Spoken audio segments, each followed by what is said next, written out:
जी, हम स्टार्ट करते हैं। हमने अब तक जो है इंट्रोडक्शन टू एजुकेशन कर लिया, perspective of education in Pakistan कर लिया है, ठीक है। और इसके अलावा कुछ प्लान और पॉलिसीज वाला हमने कर लिया। तो 3 चैप्टर इस तरह से जो है ना हमारे इकट्ठे एक ही टॉपिक के अंदर हमारे कवर हो गए थे। तो अब हम शुरू कर रहे हैं, हिस्ट्री ऑफ एजुकेशन कर रहे हैं, क्योंकि ये रिलेटेड है। इसलिए मैंने जो है इसको इकट्ठे रख दिया है कि आप कुछ पीछे प्लान पॉलिसीज पढ़ रहे हैं, साथ जो है ना आप हिस्ट्री पढ़ लें, ताकि आपको क्लियर होती जाए चीजें, समराइज होती जाए आपकी।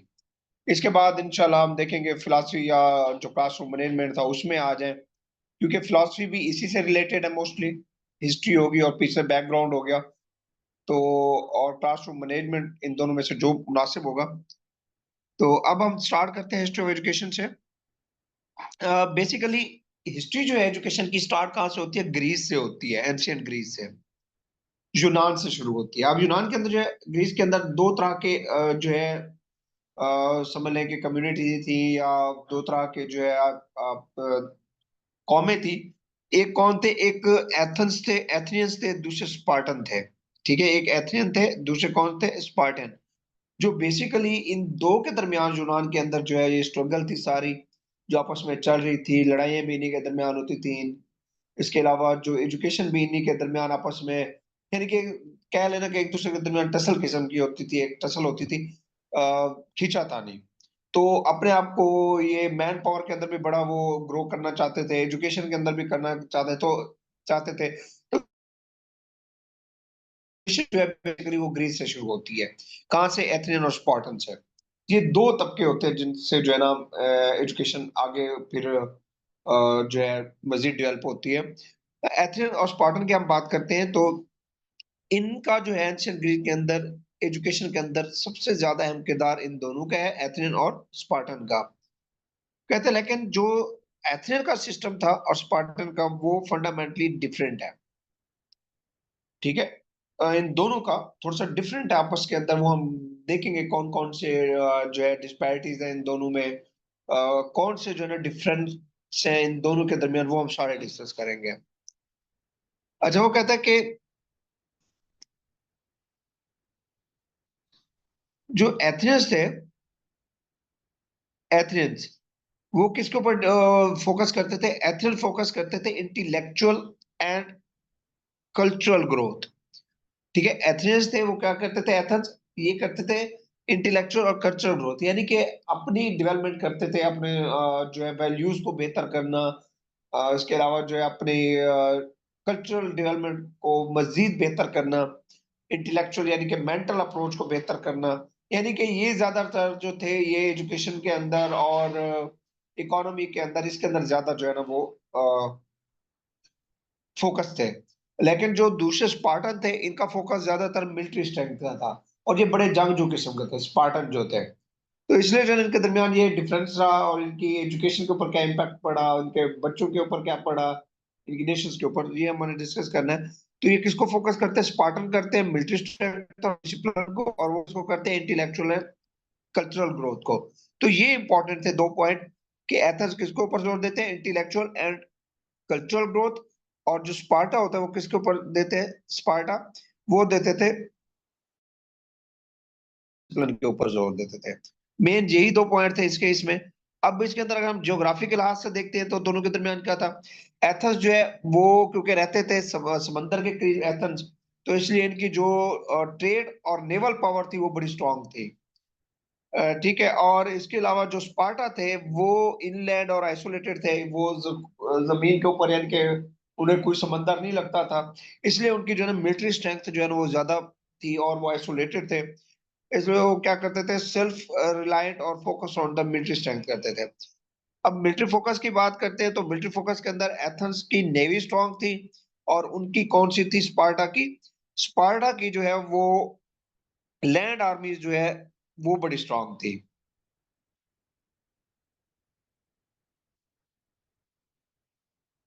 मैं कोशिश करूंगा कि जितना मैक्सिमम हो सके जल्दी और टू द पॉइंट। उसके अलावा लोकल गॉड्स की बात करते हैं, तो इनकी तो एथेंस जो है वो गॉड को ऑनर करते थे।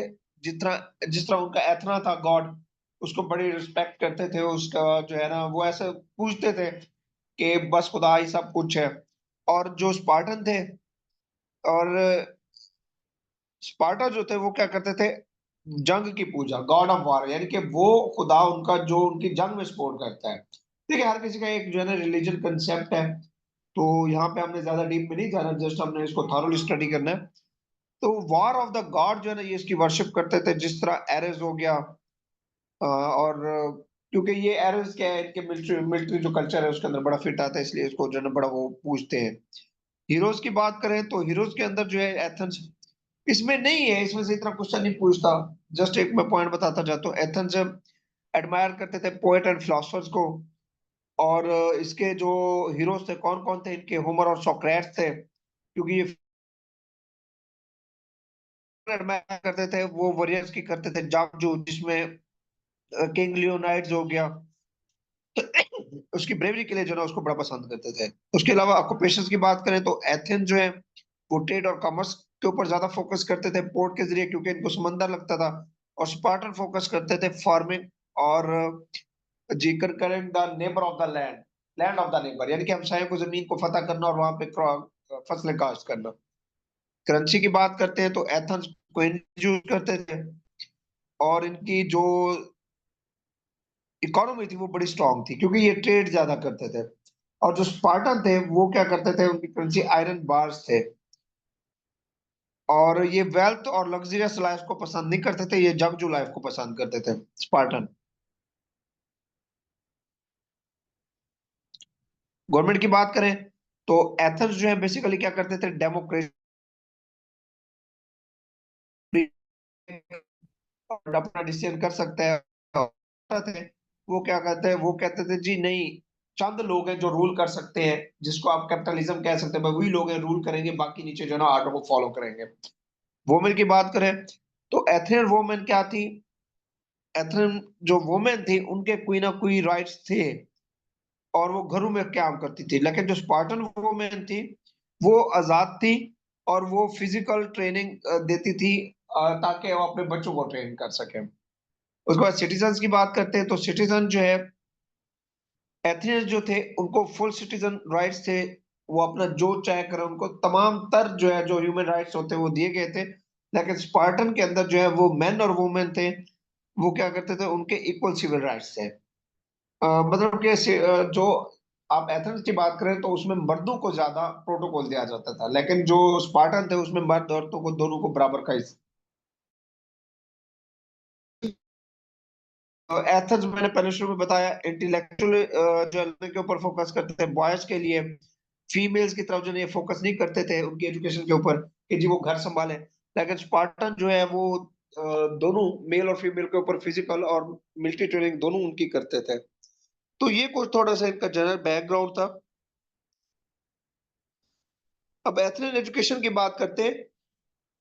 देखिए यहाँ पे हम दो चीजें पढ़ रहे हैं, एक एथेंस पढ़ रहे हैं, जो स्पार्टा पढ़ रहे हैं। जो एथेंस है उनका एजुकेशन सिस्टम देखते हैं हम। सबसे पहले वो कहते थे जी उनकी जो एलिमेंट एजुकेशन है, एलिमेंट्री एजुकेशन, यानी कि एथेंस के बच्चे, किस उम्र के बच्चे एलिमेंट्री एजुकेशन हासिल कर सकते हैं, 0 से 7 साल। उनकी क्या होती थी कि 0 से लेकर 7 साल का बच्चा क्या हासिल करेगा, एलिमेंट्री एजुकेशन। इनकी एलिमेंट्री एजुकेशन कहाँ से शुरू होती थी, घर से शुरू होती थी उनकी, ठीक है। और इनका जो फोकस होता था वो किसके ऊपर होता था जी, मोरल डेवलपमेंट के ऊपर, इखलाकियात के अंदर जो है ना उनकी क्या की जाए, बेहतरी लाई जा सके। कि उन्होंने डील किस तरह करना है लोगों से, उठना बैठना मिलना किस तरह, तो मोरल डेवलपमेंट के ऊपर ज्यादा फोकस करते थे। उसके अलावा 3 आवर्स के ऊपर, 3 आवर्स क्या, रीडिंग राइटिंग अरिथमेटिक, इनके ऊपर फोकस, भाई उनको रीडिंग आती हो, पढ़ना आता हो, लिखना आता हो, और अरिथमेटिक यानी कि कैलकुलेशंस वगैरह आती हो। और जो बॉयज थे उनको जो है सिखाया जाता था फैमिली वैल्यूज और अर्ली लिटरेसी स्किल्स सिखाई जाती थी, कि खानदान की वैल्यूज आपकी नजर में क्या होती हैं, और जो लिटरेसी स्किल्स है वो क्या होती हैं। ये था इनका एलिमेंट्री एजुकेशन में। और जो जिम्नेजियम में, अच्छा ये यहाँ पे एजुकेशन सिस्टम के में से उसका पूछा जाता है, पेपर्स में भी आते हैं एजुकेशन सिस्टम में। एलिमेंट्री उनकी फर्स्ट में वो पूछ सकता है एलिमेंट्री एजुकेशन जो है उनकी कौन से कहाँ तक के साल के बच्चों के लिए, 0 से 7 साल के बच्चे जो है उनकी एलिमेंट्री एजुकेशन कौन सा स्कूल थे, होम इनके जो है ना सबसे ज्यादा क्या है, फोकस है कि घरों के अंदर एलिमेंट्री एजुकेशन हासिल करेंगे। दूसरा जिम्नेजियम की बात करते हैं, तो 7 से 14 साल का जो बच्चा है वो जिम्नेजियम सीख सकता है।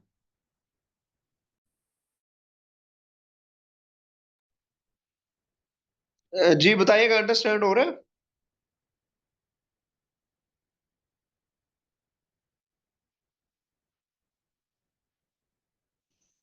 बताइएगा, समझ आ रही है? वॉइस तो ड्रॉप नहीं हो रही?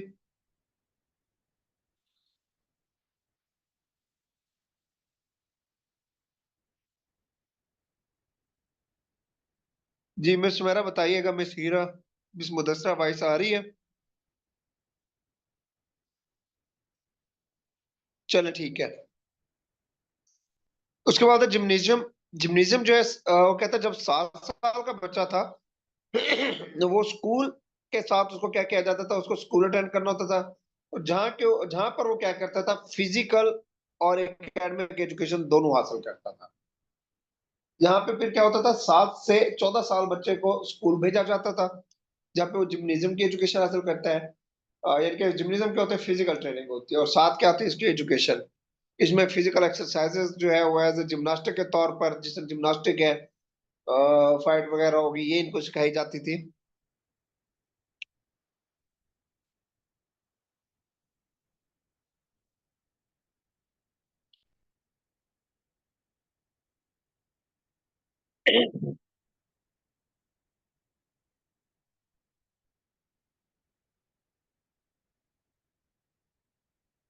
एक मिनट बोल सकते हैं।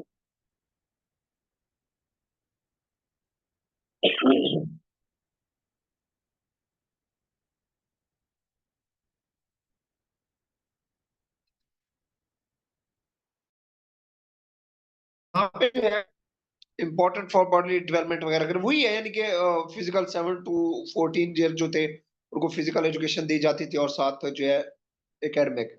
सेकेंडरी एजुकेशन की बात करते हैं, तो सेकेंडरी एजुकेशन में इनका क्या था, इनको जो है आगे एडवांस सब्जेक्ट जो है वो पढ़ाए जाते थे, जिसमें नेचुरल साइंस होगी, फिलोसफी होगी, रिटोरिक होगी, ये सारी की सारी चीजें क्या की जाती थी, यहाँ पे उनके साथ जो है ना उनको स्टडी कराई जाती थी। उसके बाद पोस्ट सेकेंडरी एजुकेशन की बात करें तो, जी 1 मिनट होल्ड कीजिएगा काइंडली।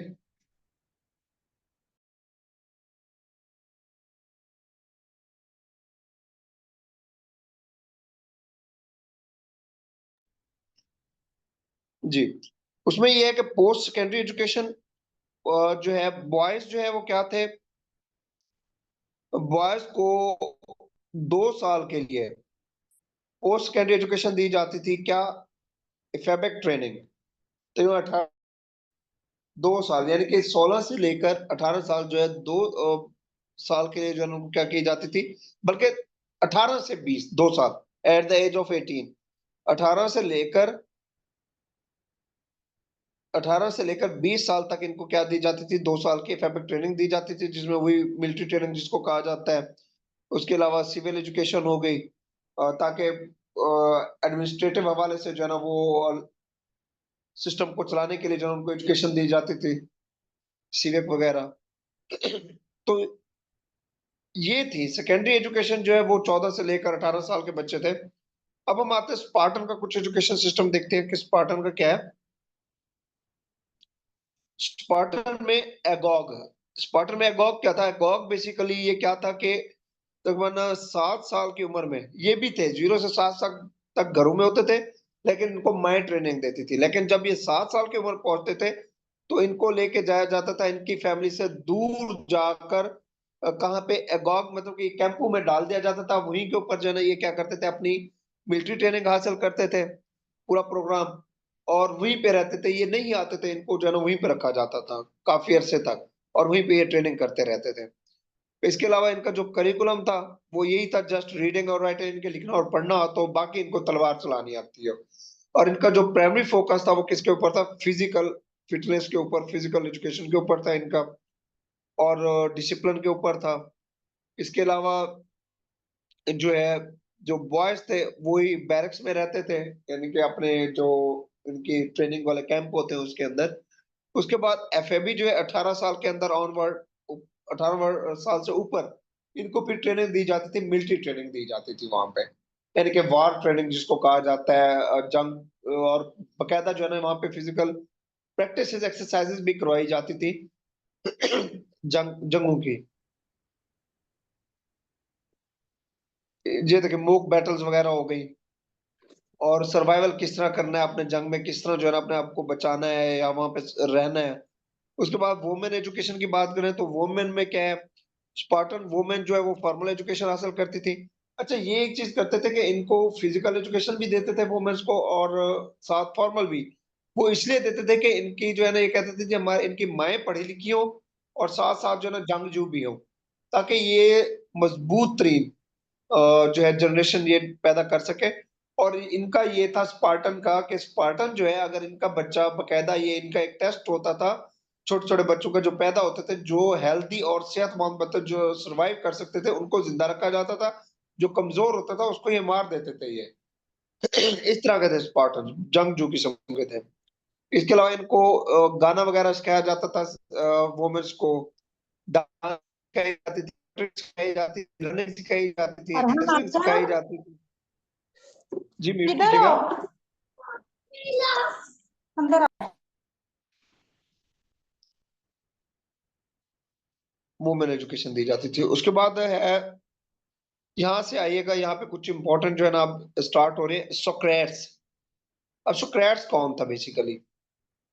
सुकरात जिसको कहा जाता है, सुकरात कौन था? सुकरात। अब सुकरात जो है ये कब पैदा होता है इसमें से जो इंपॉर्टेंट चीजें मैं जस्ट वो बताऊंगा। सुकरात जो है ये कब पैदा होता है? 469 बीसी को पैदा होता है, और 399 बीसी को इसकी डेथ होती है। ये आपको यानी चाहिए लाजमी। 469 से 399, यानी कि 469 में बीसी में पैदा होता है, 399 बीसी में क्या होती है? इसकी डेथ होती है। ये कहाँ हुआ था? ये एथेंस में पैदा हुआ था, ये एथनियन था, ठीक है, एथेंस में पैदा हुआ था। और इसको क्या कहा जाता है? Father founder of the western philosophy, यानी कि जो आपकी वेस्टर्न फिलॉसफी है, यूरोप वगैरह हो गया और इधर यूनान, यानी कि हो गया सारा अमेरिका, तो ये सारी क्या है, वेस्टर्न फिलॉसफी का फाउंडर किसको कहा जाता है?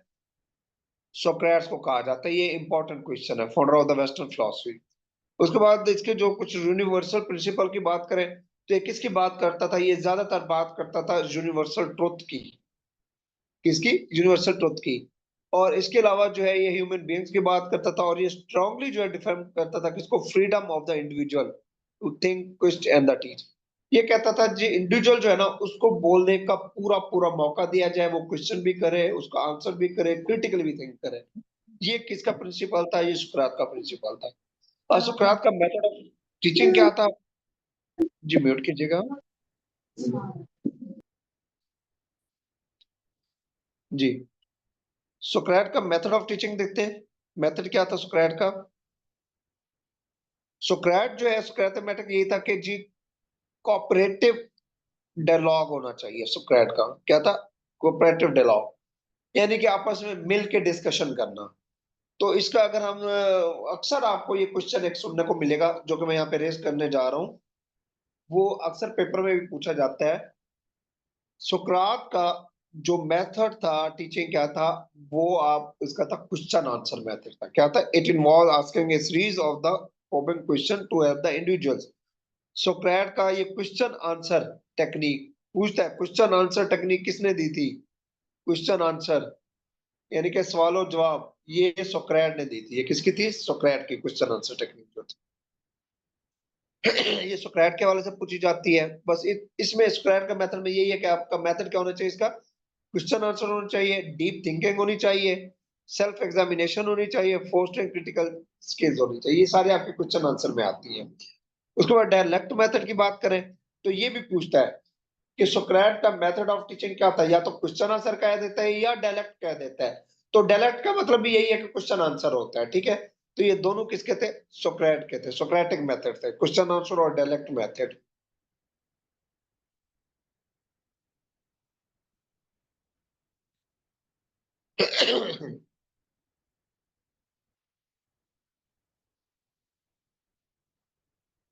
जी, उसके बाद है प्लेटो की बात करते हैं। प्लेटो, अब प्लेटो आ जाता है। प्लेटो, वो कौन था प्लेटो? बेसिकली वो शागिर्द था सुकरात का।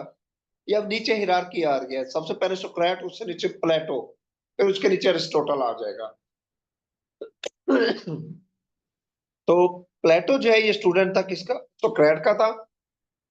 और इसने जो है, जो इसने एजुकेशन सिस्टम के ऊपर काम किया, उसके ऊपर इसने अपनी बुक लिख दी, जिसका नाम क्या था? The Republic. ये पूछता है क्वेश्चन, द रिपब्लिक प्लेटो की है। किसकी है द रिपब्लिक बुक? प्लेटो की। ये किसके ऊपर लिखी हुई है? एजुकेशन सिस्टम के ऊपर लिखी हुई है ये। और ये बात करता है किसकी? आइडियल सिटीजन की, फिलोसफर किंग की। अब मैं आपको सिंपल बता दूं कि जहां पे भी आइडियोलॉजी की बात आ जाएगी, आइडिया की बात आ जाएगी, आइडियालिस्टिक की बात आ जाएगी, ठीक है, वहां पे किसका नाम आएगा? हमेशा आपका प्लेटो का नाम आएगा बस। आइडियोलॉजी के साथ कौन डील करता है? प्लेटो डील करता है। अब हम इसके आते हैं नेक्स्ट। इसकी जो प्री एजुकेशन है वो क्या थी? 0 से 7 साल का बच्चा जो है इसको क्या की जाएगी? अरिस्टोटल अपना मेथड ऑफ टीचिंग बता रहा है, stages of education, education system किस तरह होना चाहिए, प्लेटो बता रहा है। सबसे पहले क्या होता है? Pre education. 0 से 7 साल के बच्चों को क्या दी जानी चाहिए? प्री एजुकेशन दी जानी चाहिए, और ये घर के अंदर ही इसको जो है ना क्या की जानी चाहिए? एजुकेशन दी जानी चाहिए, जिसमें इसकी फिजिकल डेवलपमेंट हो, मोरल गाइडेंस हो, और इसके अलावा जो है इसके बाद जो है इसको प्रॉपर फॉर्मल एजुकेशन दी जानी चाहिए। एलिमेंट्री एजुकेशन जो एलिमेंट्री लेवल, प्लेटो के मुताबिक एलिमेंट्री जो एजुकेशन होनी चाहिए वो 7 साल से शुरू हो, 8 साल से, 8 से कितना? 17, 8 से 17 साल, 8 से 17 साल तक क्या होनी चाहिए? ये एजुकेशन होनी चाहिए एलिमेंट्री लेवल पे। इसमें बॉयज बॉयज के साथ बैठेंगे, गर्ल्स गर्ल्स के साथ बैठेंगी, ठीक है। इनके दरमियान जो है प्रॉपर एक डिस्टिंक्शन होनी चाहिए, यानी कि कोई एजुकेशन के ये खिलाफ थे। उसके बाद जो है बेसिक स्किल्स जो है वो डेवलप की जाएंगी, reading, writing, music, mathematics, literature, और इसके अलावा एडवांस लर्निंग भी अगली स्टेज में की जाएगी। उसके बाद ये कहते थे, प्लेटो कहता था मिलिट्री ट्रेनिंग होनी चाहिए। 18 साल तक हो गई, ठीक है, सेकेंडरी एजुकेशन। इसके बाद मिलिट्री होनी चाहिए जी, 18 से 20, 2 साल के लिए मिलिट्री एजुकेशन। बच्चे को क्या किया जाना चाहिए? कंपल्सरी मिलिट्री ट्रेनिंग दी जानी चाहिए। उसके बाद हायर एजुकेशन, 20 से आगे 35 तक हायर एजुकेशन होनी चाहिए। इसमें literature, mathematics, philosophy, advance studies, इनके टॉपिक डिस्कशन होनी चाहिए। इसके अलावा जो है dialect, study of the dialect method, यानी कि क्वेश्चन आंसरिंग टेक्निक उनको आनी चाहिए, रिसर्च आनी। तकरीबन जो है ना ये तकरीबन वो कहता है कि ये रिसर्च और ये क्वेश्चन आंसर टेक्निक है, ये 5 साल इनकी चलनी चाहिए। 35 साल तक के बच्चे, 20 से 35 साल तक वो हायर एजुकेशन हासिल कर सकते हैं। उसके बाद रूलर और फिलोसफर की बात करें, वो कहते थे जो 50 से ऊपर है, यानी कि 35 से 50 था, 35 से 50 के दरमियान में है, वो क्या होना चाहिए? और वो भी वो जो हाईएस्ट अचीवर है उनको क्या किया जाएगा? फिलोसफर, फिलोसफी की तालीम दी जाएगी या रूलर की, ताकि वो आगे रोल कर सके। highest achiever continued their education and were trained to be philosopher ruler, यानी कि वो जो हुकूमत कर सके, 35 से 50 साल के लोग, उनको मजीद आगे एजुकेशन दी जाएगी। उसके बाद फाइनल स्टेज के अंदर क्या है? 50 से ऊपर वाले, ये सारे जो है ये एज ए रूलर सर्व कर सकते हैं। इनमें से किसी को भी रूलर के तौर पर लगाया जा सकता है, गाइडिंग सोसाइटी के तौर पर लगाया जा सकता है, और फिलोसफिकल ट्रेनिंग के हवाले से भी इनको क्या किया जा सकता है? एडजस्ट किया जा सकता है। तो ये अरिस्टोटल का क्या था? एक सिस्टम, सॉरी प्लेटो का। अब आती है अरिस्टोटल की बात। तो अरिस्टोटल कौन था? ये पैदा होता है 384 BC में, डेथ होती है 322 BC को। 384 में पैदा होता है, 322 BC को इसकी डेथ होती है। ये शागिर्द था प्लेटो का। प्लेटो, सबसे पहले सुकरात है, उसके नीचे उसका शागिर्द प्लेटो, प्लेटो के नीचे उसका शागिर्द कौन सा है? इसका अरिस्टोटल है। अब अरिस्टोटल, यहाँ पे एक बात मैं बता दूं, अरिस्टोटल रियलिटी की बात करता है। अरस्तु जिसको कहते हैं, अरिस्टोटल किसकी बात करता है? रियलिटी की, रियलिटी, रियल थिंग की, रियल वर्ल्ड की, मेटीरियलिज्म की। वो चीज जो दिखती है, ये क्या कहलाती है? रियलिटी कहलाती है। कौन बात करता है? अरिस्टोटल करता है। ये देखिए, एन ऑब्जेक्ट रियलिटी, वो कहता है कि ये फोकस करता है इंपीरिकल ऑब्जर्वेशन और लॉजिक के ऊपर भी फोकस करता है। तो वो कहता है कि देखिए जो रियलिटी है वो लॉजिक है, नजर आ रही है आपको, बस वही चीज है। देख, एक है ही ख्याल, जब एक ख्याल है उसको हमने कहा माने कि जी ये सच है या हकीकत है, ये अपने टीचर की जो है ना ये खिलाफ वर्जी करता है। अब ये पूछा जाता है कि अरिस्टोटल का अपोनेंट या प्लेटो का अपोनेंट कौन है? ये दोनों एक दूसरे के अपोनेंट है, क्योंकि इनकी फिलॉसफी डिफरेंट है। प्लेटो की फिलॉसफी आइडियोलॉजी है और अरिस्टोटल की क्या रियलिटी है, और दोनों ये क्या है, अपोजिट है एक दूसरे के, हैं दोनों उस्ताद शागिर्द, और ये दोनों फिलॉसफी भी एक दूसरे की क्या है, अपोजिट है। अब वो कहता है an object reality, Aristotle was realist. जहां पे भी रियलिस्ट की बात आ जाएगी, ये पूछता है रियलिस्ट। अब ये देखिए बेसिकली कंसेप्ट है, अगर आप खुद पढ़ते रहे ये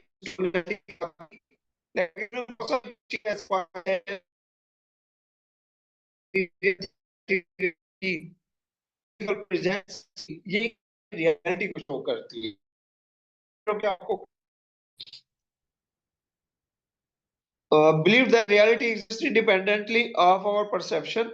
He focused on understanding the natural world through observation and empirical investigation. वो कहता है कि जो नेचुरल वर्ल्ड है उसको रियलाइज जरूर करो, ऑब्जर्व करो, लेकिन क्या होनी चाहिए, इन्वेस्टिगेशन और लॉजिक होनी चाहिए प्रॉपर।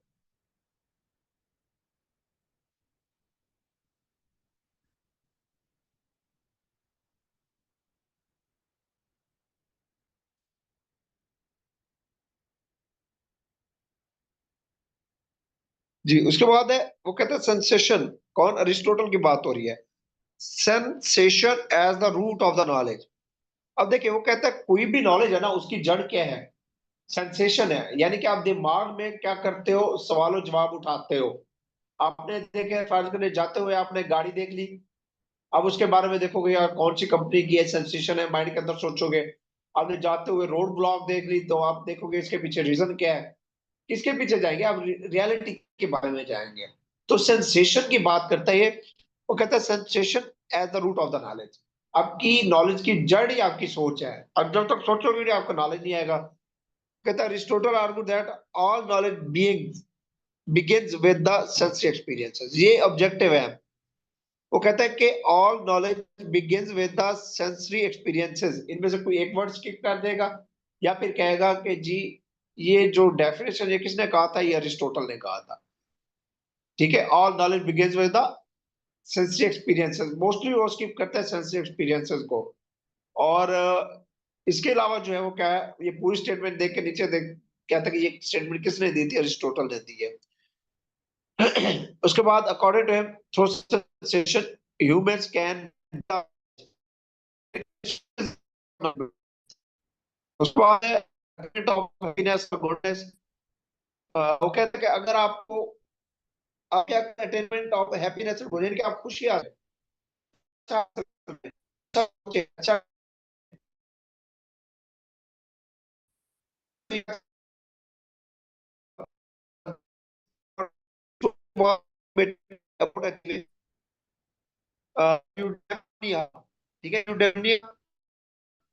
यही है।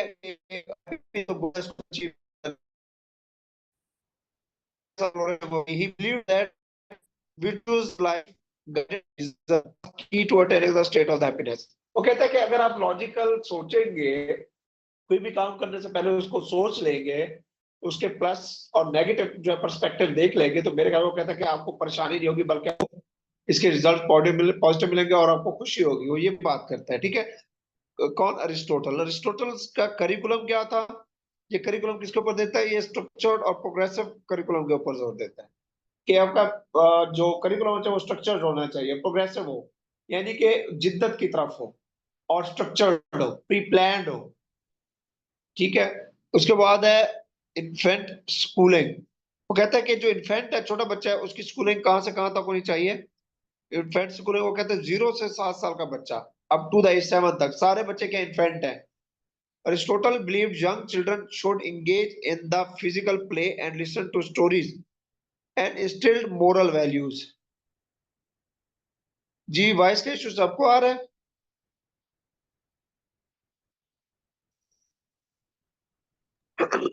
बताइएगा।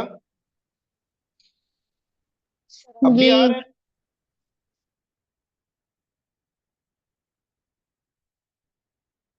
अब ठीक है। चले अब ठीक है। जी, तो इन्फेंट की बात हो रही है। वो कहता है कि जो छोटे बच्चे हैं उनको क्या होना चाहिए, फिजिकल एजुकेशन के साथ उनको इंगेज होना चाहिए, उनको फिजिकल एजुकेशन भी दी जाए, उनको स्टोरीज भी दी जाए सुनने के लिए, ताकि वो अपनी थिंकिंग को जो है ना क्या करें, सेंसेशन को बिल्ड कर सके, और अच्छी अच्छी करेक्टर और गुड हैबिट्स को जो है ना डेवलप कर सके।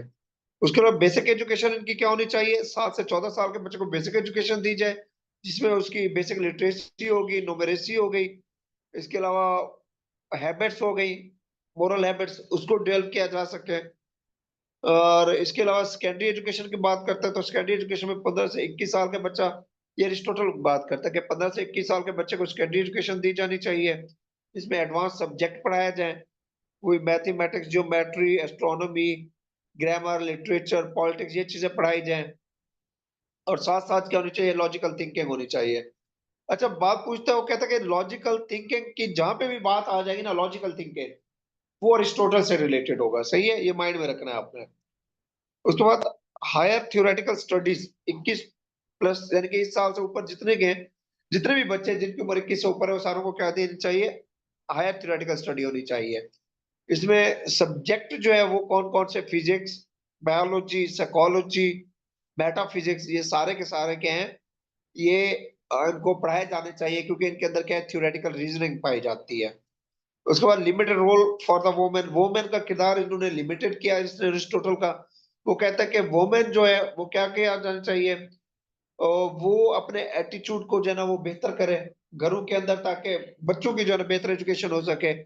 और ये कहता है reconsider women intellectually inferior to the man, और ये नेचुरल है। वो क्या कहता है कि जो वोमेन है वो इंफीरियर है किससे, मैन से, इसलिए उसको एजुकेशन भी उस लिहाज से दें ताकि वो सिर्फ बच्चों की तरबियत बेहतर कर सके। अरिस्टोटल कहता है मोस्टली जो फोकस होना चाहिए वो किसके ऊपर होना चाहिए, मैन के ऊपर। और फीमेल्स जो है वो क्या करें, वो हाउस होल्ड ड्यूटीज वगैरह, और वाइफ्स एज ए मदर जो है ना वो क्या करें, अपनी ड्यूटी अंजाम दें। जी, यहाँ तक क्लियर है।